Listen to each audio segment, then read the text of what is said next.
జోగులాంబ గద్వాల జిల్లాలో ఇటీవలి కాలంలో జరిగిన అభివృద్ధి కార్యక్రమాలు, కొన్ని ముఖ్యమైన సంఘటనలు, ప్రధాన సమావేశాల గురించి తెలుసుకుందాం.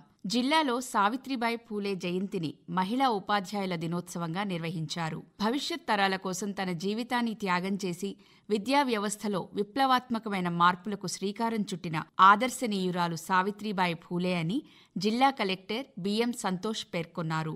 ఆమె జయంతిని రాష్ట్ర ప్రభుత్వం మహిళా ఉపాధ్యాయుల దినోత్సవంగా ప్రకటించిన నేపథ్యంలో ఐడీఓసీ సమావేశ మందిరంలో విద్యాశాఖ ఏర్పాటు చేసిన కార్యక్రమంలో ఎమ్మెల్యే కృష్ణమోహన్ రెడ్డితో కలిసి పాల్గొన్నారు. సావిత్రిబాయి పూలే చిత్రపటానికి పూలమాలలు వేసి నివాళులర్పించారు.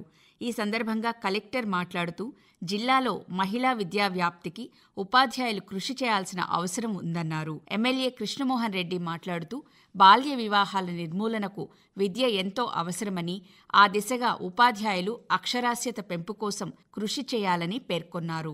పోలీసు కళాబృందం సభ్యులు సామాజిక అంశాలపై స్థానికంగా అవగాహన సదస్సు నిర్వహించారు. డయల్ 100 గురించి, మాదక ద్రవ్యాల వినియోగంతో కలిగే నష్టాలు, వాక్సో చట్టం గురించి, సీసీ కెమెరాల ప్రాముఖ్యత, సైబర్ నేరాలు, రోడ్డు భద్రతా నిబంధనలు తదితర అంశాలపై ప్రజలకు వివరించారు. సైబర్ నేరాలకు గురైనప్పుడు వెంటనే 1930కి సమాచారం అందించాలన్నారు. పోలీసు కళాజాత బృందం సభ్యులు కళారూపాలతో ప్రదర్శించిన కార్యక్రమాలు ఆకట్టుకున్నాయి. బాల్యం పిల్లల హక్కు అని, వారందరూ సురక్షిత వాతావరణంలో పెరగాలని తహసీల్దార్ జుబేర్ మొహినుద్దీన్, బాలల పరీక్ష పరిరక్షణ జిల్లా మిషన్ కోఆర్డినేటర్ జ్యోత్స్న పేర్కొన్నారు. మల్దకల్ మండల పరిధిలో మండల పరిషత్ కార్యాలయంలో బాలల పరిరక్షణ విభాగం ఆధ్వర్యంలో నిర్వహించిన సమావేశంలో జ్యోత్స్న మాట్లాడారు.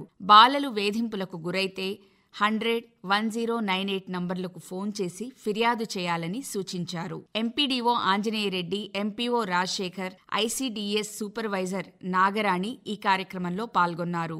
జిల్లాలో శాంతి భద్రతలు కాపాడటానికి నిరంతరం కృషి చేస్తున్నట్లు జిల్లా పోలీస్ సూపరింటెండెంట్ శ్రీనివాసరావు తెలిపారు. గద్వాలలోని పోలీసు కార్యాలయంలో 2024లో జరిగిన కేసులు, ఇతర వివరాలతో పోలీసు వార్షిక ప్రణాళికను విలేకరులకు ఎస్పీ వెల్లడించారు.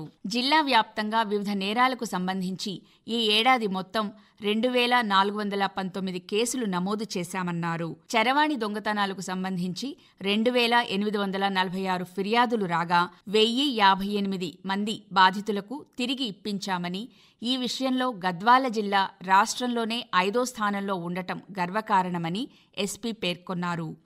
సైబర్ నేరాలపై మొత్తం 512 ఫిర్యాదులు రాగా 50 కేసులు నమోదై ఇప్పటిదాకా బాధితులకు 10.59 లక్షల రూపాయలు రికవరీ చేసినట్లు తెలిపారు. గత ఏడాదితో పోలిస్తే ఈ ఏడాది ఫోక్సో కేసులు తగ్గాయన్నారు. దళితులు, గిరిజనులపై జరిగే నేరాలకు సంబంధించి 40 కేసులు నమోదయ్యాయని పేర్కొన్నారు. డయల్ 100కు 9926 కాల్స్ వచ్చాయని, సామాజిక మాధ్యమాలు, ఎక్స్, ఫేస్బుక్ ద్వారా కూడా పౌరులకు అందుబాటులో ఉన్నామని చెప్పారు. క్షిపణి శాస్త్రవేత్త, మాజీ రాష్ట్రపతి అబ్దుల్ కలాం స్ఫూర్తితో విద్యార్థులు సాంకేతిక పరిజ్ఞానంపై అవగాహన పెంపొందించుకోవాలని జిల్లా కలెక్టర్ బిఎం సంతోష్ పేర్కొన్నారు. గద్వాలలోని ఇండోర్ మైదానంలో పాఠశాల విద్యార్థులకు సైన్స్ అండ్ టెక్నాలజీపై అవగాహన కల్పించాలనే ఉద్దేశంతో కలాం స్ఫూర్తి యాత్ర కార్యక్రమాన్ని నిర్వహించారు. ఈ కార్యక్రమానికి కలెక్టర్తో పాటు ఎమ్మెల్యే బండ్ల కృష్ణమోహన్ రెడ్డి హాజరయ్యారు. గ్రామాల్లో బాలకార్మిక వ్యవస్థ నిర్మూలనకు అమలు చేస్తున్న ఆపరేషన్ ముస్కాన్ కార్యక్రమం పకడ్బందీగా కొనసాగించాలని జిల్లా కలెక్టర్ బిఎం సంతోష్ సూచించారు. ఐడీఓసీ సమావేశ మందిరంలో సమీక్ష నిర్వహించారు.